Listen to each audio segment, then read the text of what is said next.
The matter of taqleedul mazhab is the way of taqayyud from qaid, confinement. It is a taqayyud. While the method of taqleedul mazahib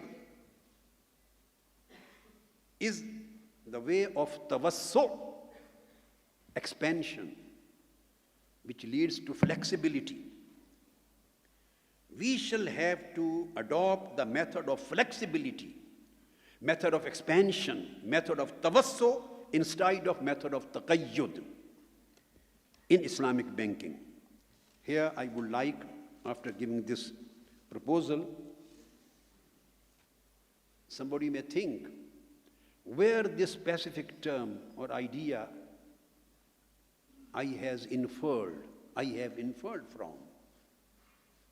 Or does this proposal to adopt taqleedul mazahib in this particular matter, Islamic finance and banking, instead of taqleedul mazhab, is this idea supported by any of the jurists and scholars? This question may come in the mind. So here is a book in my hands. I think it is not yet published. And this is the manuscript. And this is authored by Imam Hassan Ash-Shurambulali. Imam Hassan Ash-Shurambulali al-Hanafi, he is the author of Nurul Ida and Maraqiyul Falah. In his manuscripts, he gives an idea of this concept, taqleedul madhahib. I can't quote the page number because this manuscript does not possess the page numbers.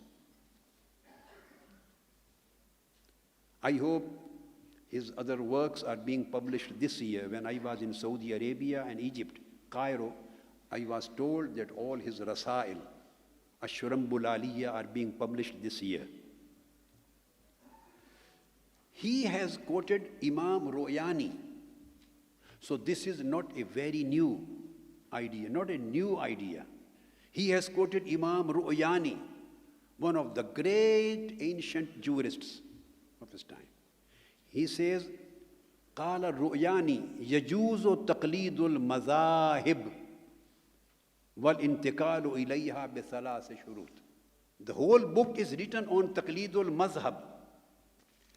And the question which he has discussed in his manuscript is the conditions of shifting from one mazhab to other, conditions of adopting the viewpoint of one mazhab for a person who is following other mazhab.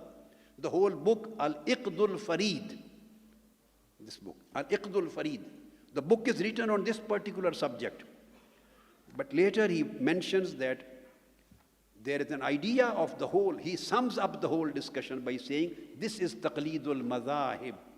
And Imam Royani says, it is permissible to shift from taqleedul mazhab to taqleedul mazahib in specific situations, in specific circumstances, in order to address the special complexities of the time. Maybe individual or collective. And he says there are three conditions to be fulfilled in order to utilize this principle.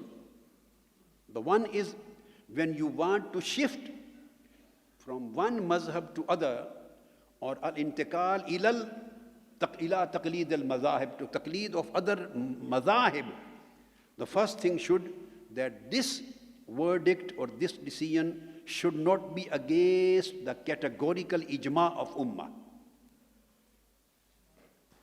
So please keep in your mind, whenever a difference of opinion exists between the schools of law, between Hanafites, Shafi'ites, Malikites, and Hanbalites, wherever there is a difference of opinion, it means there is no ijma of ummah. This is self-evident. This is not ijma of ummah. So there is a space of difference of opinion on that particular issue.